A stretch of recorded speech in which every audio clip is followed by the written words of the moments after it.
If you're watching this video after March 15th, I'm sorry. Not because the information won't be valuable, it will, but because the window I'm about to describe, the window that smart money has been exploiting for the past 3 weeks, that window closes at 5 cows p.m. Eastern on March 14th. And once it closes, the price you pay for silver will never be this low again. I'm not being hyperbolic. I'm not exaggerating for clicks. I'm reading you the calendar. I'm showing you the contract specifications. I'm pointing at a date that is circled on every institutional trading desk in New York, London, and Shanghai. And I'm telling you that the people who manage billions of dollars are loading silver right now, this week, before that date arrives, because they understand something that retail investors don't. They understand that March 15th isn't just another day. It's a settlement date. It's a reckoning. It's the moment when paper promises meet physical reality. And when that happens, when the clock strikes 5 p.m. on March 14th and the COMEX March silver contract enters its delivery period, one of two things will occur.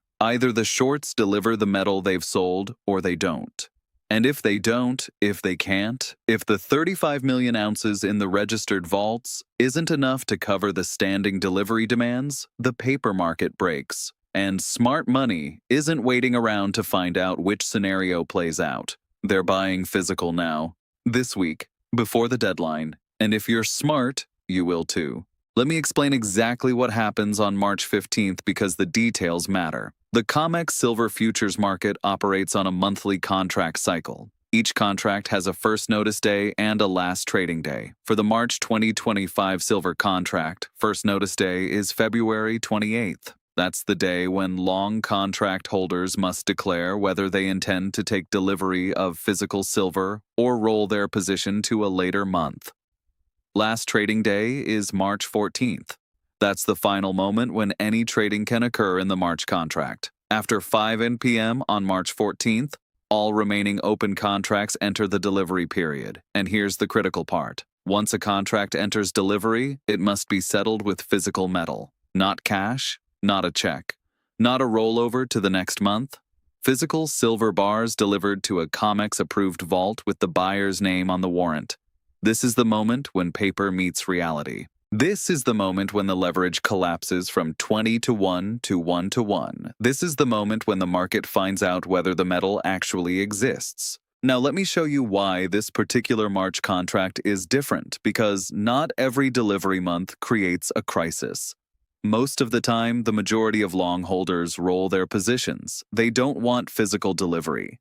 They're speculators, hedgers, or algorithm-driven funds that have no interest in taking possession of 5,000-ounce bars. They close out before first notice day and move to the next month. The shorts breathe easy. The delivery demand stays manageable. The system survives another cycle. But this March is different, and the data proves it. As of last Friday's Commitment of Traders report, open interest in the March silver contract is 47,312 contracts. That represents 236.5 million ounces of paper claims. The typical rollover rate for silver is approximately 85% to 90%. That means 10% to 15% of contract holders typically stand for delivery. Let's be conservative. Let's assume 12% stand for delivery this March. 12% of 236.5 million ounces is 28.4 million ounces. The current COMEX registered silver inventory is 35 million ounces.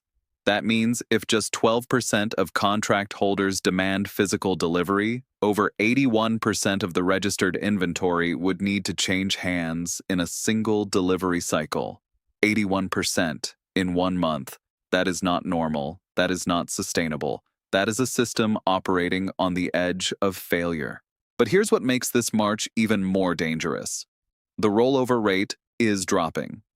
Over the past 3 delivery cycles, the percentage of contracts standing for delivery has increased from 9% to 11% to 14%. The trend is clear. More longs are demanding metal. More longs are losing faith in paper. More longs are saying, I don't trust the system to make me whole. I want the silver. And if that trend continues, if March sees a 16% or 18% delivery rate, the math becomes impossible. 18% of 236.5 million ounces is 42.6 million ounces. That exceeds the entire registered inventory. That means the COMEX cannot deliver. That means the COMEX must either find more silver, convince longs to accept cash settlement, or declare force majeure. And every single one of those options is catastrophically bullish for the silver price. Finding more silver means bidding aggressively in a market that's already in a structural deficit. The price goes up. Convincing longs to accept cash means admitting the metal isn't there. Trust collapses. The remaining longs demand delivery even harder. The price goes up. Declaring force majeure means admitting the entire paper market is a fraud. The physical market decouples completely. The price goes up. There is no scenario where this ends with silver at $32. Every path leads higher. The only question is how high and how fast. Let me show you what smart money is doing right now because the institutional flows tell the story. Over the past 3 weeks, there has been a massive increase in activity in the April and May silver contracts. These are the contracts that come after March. They are where the longs are rolling to if they want to avoid the delivery chaos. But here's the twist. While open interest in April and May is increasing, open interest in March is not decreasing at the typical rate. Normally, by this point in the cycle, 2 weeks before first notice day, March open interest would have dropped by 40% to 50% as traders roll forward. Instead, it has dropped by only 23%. That means an unusually large number of longs are staying in the March contract. They are not rolling, they are standing, they want the metal. And who are these longs? They're not retail traders. Retail doesn't trade COMEX futures. They're not small hedge funds. Small hedge funds can't take delivery of 5,000-ounce bars. They're large institutional players, commodity trading advisors, family offices, sovereign wealth funds, and, according to my sources, at least 2 major pension funds that have quietly added physical silver exposure as a hedge against currency debasement. These are the smart money players. These are the institutions with teams of analysts, rooms full of Bloomberg terminals, and direct lines to the trading desks. And they are loading silver before March 15th. They see what I see. They see the math. They see the inventory. They see the delivery rate trend, and they're positioning accordingly. Now let me talk about what's happening in the physical market, because the COMEX is only half the story. The real action is in the wholesale market, where 1,000-ounce bars change hands between refiners, dealers, and industrial users, and that market is screaming. Premiums on 1,000-ounce bars have increased from 0.75 over spot in December to 1.85 over spot today. That is a 147% increase in premiums in 2 months.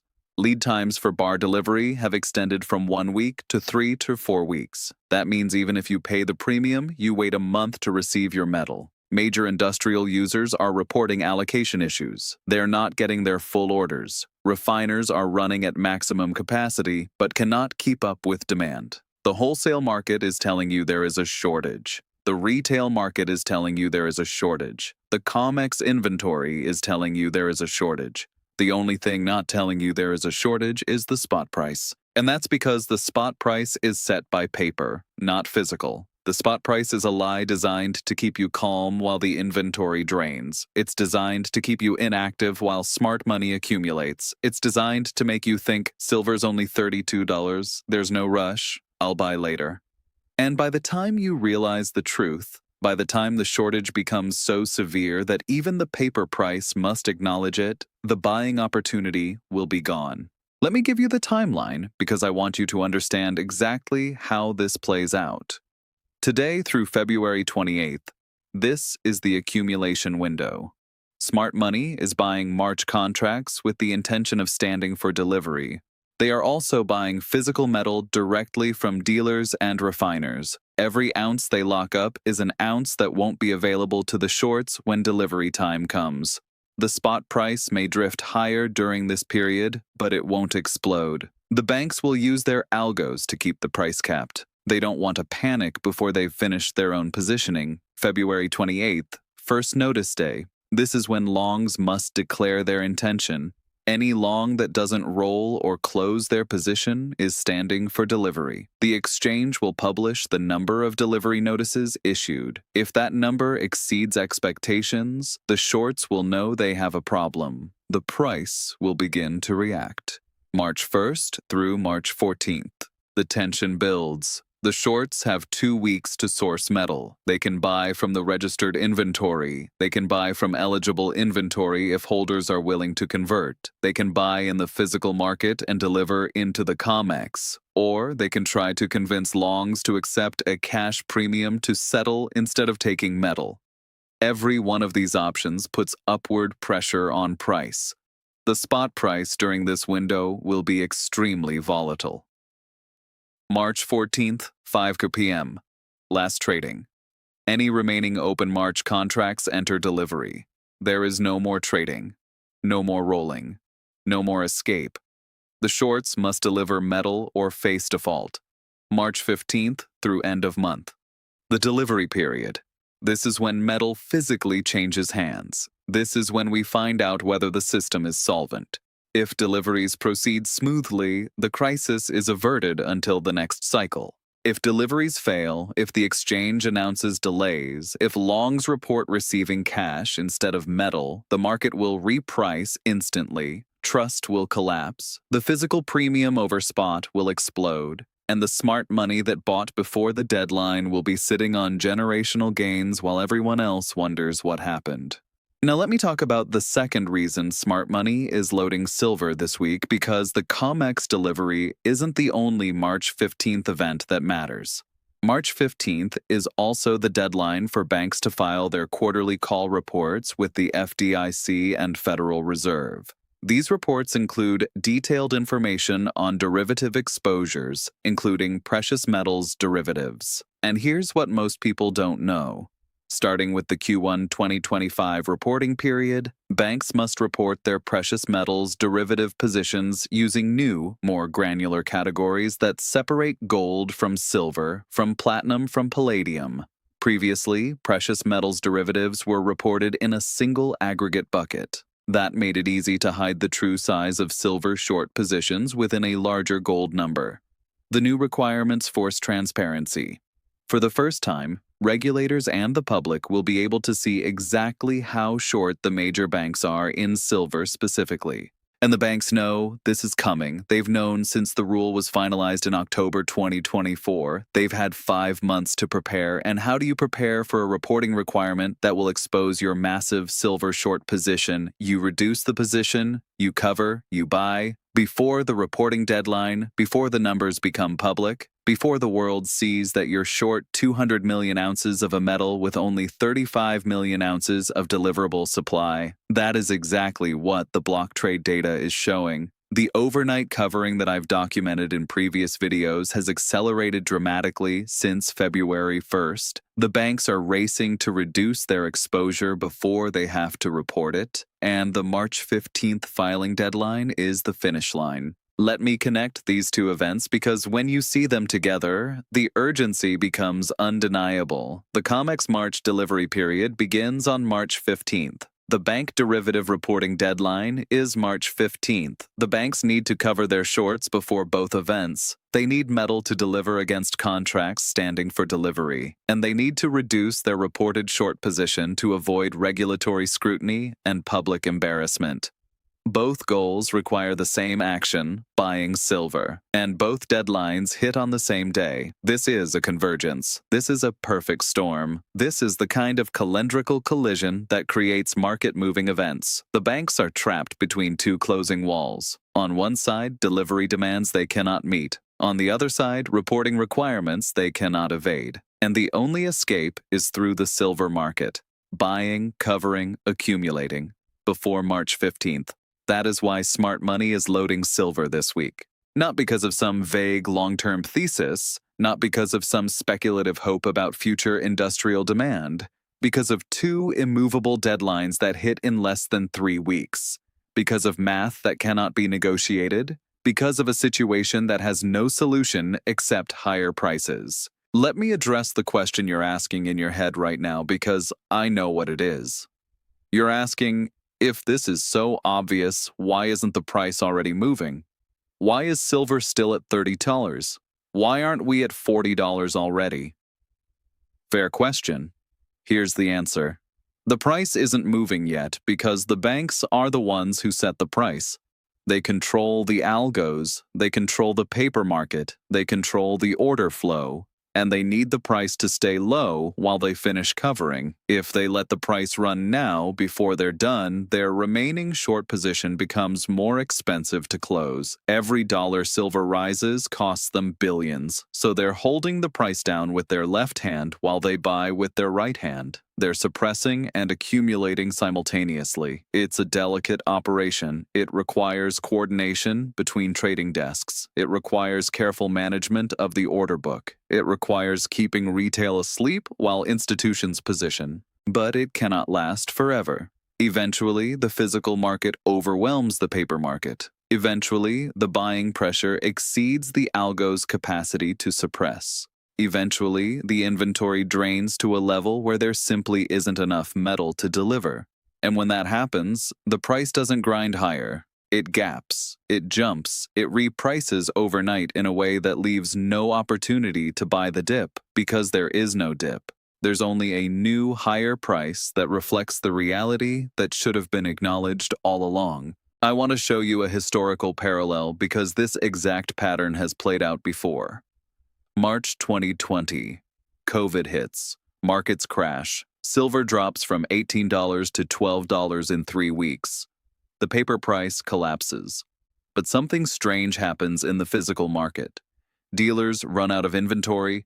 Premiums explode to $8, $10, $12 over spot. The U.S. Mint stops taking orders because they can't source blanks. The paper price says $12. The physical price, what you actually have to pay to get metal, is $20 or more. This divergence persists for weeks. And then, as the paper market catches up to physical reality, silver rips from $12 to $30 in 4 months, a 150% move. The people who bought physical at $20 during the paper crash were laughed at. Why are you paying such a huge premium? The spot price is $12. But those people were buying reality. And reality was $20 on its way to $30. The people who waited for the paper price to dip further, who trusted the spot price, who thought they'd get a chance to buy at $12, never got their chance. The $12 price was a fiction. It existed only in the futures market for a few days. And then it was gone. We're in a similar setup today. The paper price is $32. The physical price, what you actually pay with premiums, is $38 to $42 depending on product. The divergence is already here. The shortage is already here. The only thing missing is the paper market's acknowledgement, and March 15th is the deadline that forces that acknowledgement. March 15th is when the paper must reconcile with the physical. March 15th is when the fiction ends. Let me give you specific actions because knowledge without action is useless. First, if you don't own physical silver, buy some this week, not next week, not after first notice day, this week, before the buying pressure intensifies, before premiums expand further, before dealers start rationing or extending lead times. Buy generic rounds if you want the lowest premium. Buy from reputable online dealers like SD Bullion, JM Bullion, or Bold Precious Metals. Check prices across all of them because they change daily. Pay by check or wire to avoid credit card fees, and buy whatever amount your budget allows without putting yourself in financial stress. 10 ounces is better than 0 ounces. 100 ounces is better than 10. Just buy something. Second, if you already own silver, do not sell it before March 15th. I know the temptation. You see $32 spot, you calculate your gains, you think about locking in profit. Don't. The profit you lock in at $32 will look like a tragic mistake at $50. The delivery deadline is 2 weeks away. The reporting deadline is 2 weeks away. The catalysts are imminent. Hold your position. Let the thesis play out. You didn't buy silver to make 15%. You bought silver to protect against a system collapse. That collapse is approaching. This is not the time to exit. This is the time to hold. Third, if you want to add more exposure, consider PSLV over SLV. PSLV, the Sprott Physical Silver Trust, actually holds physical silver in a Canadian vault. It publishes its bar list daily. You can redeem shares for physical metal above a minimum threshold. SLV, the iShares Silver Trust, is a paper product that holds silver in LBMA and COMEX vaults controlled by JPMorgan, the same banks that are short. SLV's prospectus allows them to satisfy redemptions with cash under certain conditions. If the COMEX breaks, if there's a delivery crisis, which vehicle do you want to own? The one holding real metal in Canada or the one with paper claims on metal that may not exist? The choice is obvious. Fourth, ignore the price action this week. The banks will try to slam the price before first notice day. They always do. They want to shake out weak hands. They want to trigger stop losses. They want to create fear and doubt in the final moments before the deadline. This is psychological warfare. It's designed to make you sell right before the move. Don't fall for it. If silver drops to $30 this week, that's not a reason to panic. That's a gift. That's the banks giving you one last chance to buy cheap before the deadline forces the truth. Here's what smart money understands that retail doesn't. Deadlines are destiny. In a manipulated market, the manipulators can control the day-to-day price. They can run algorithms that cap rallies and manufacture dips. They can coordinate selling pressure to create the illusion of weakness. But they cannot control the calendar. They cannot prevent March 15th from arriving. They cannot change the contract specifications that require physical delivery.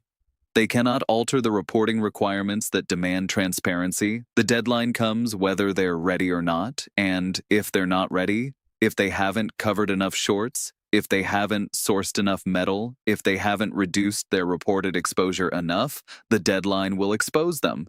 The deadline will break the illusion. The deadline will force a repricing that reflects reality instead of fiction. March 15th is that deadline. It's 2 weeks away. And smart money is acting accordingly. They're buying silver this week before the deadline.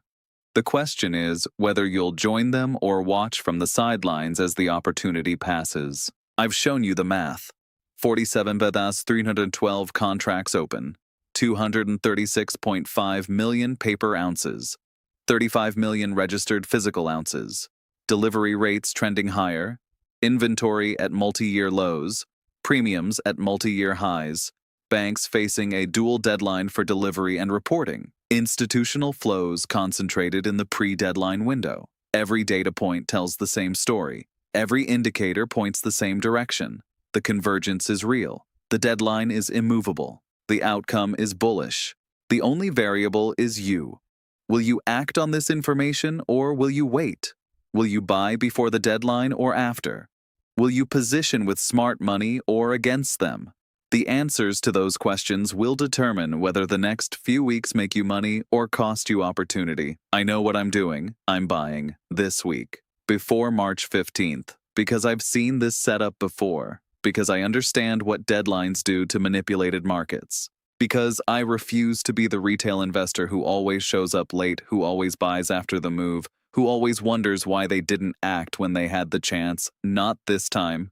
This time I'm early, this time I'm positioned, this time I'm ready. March 15th is coming. The metal is leaving the vaults, the delivery notices are being prepared, the reporting requirements are looming, and somewhere, right now, a trader at a major bank is looking at a screen full of red numbers and calculating how many ounces they still need to cover before the deadline arrives. That trader knows what's coming. That trader is buying silver this week. The only question is whether you'll buy alongside them or watch as they front-run you one more time. The deadline doesn't care about your excuses. The deadline doesn't wait for perfect timing. The deadline arrives whether you're ready or not. March 15th is coming. Smart money is loading. The clock is ticking and your window is closing. This is John Cashflow. The calendar has spoken. The data has confirmed. The deadline approaches. What you do with this information is up to you, but if you wait, don't say you weren't warned.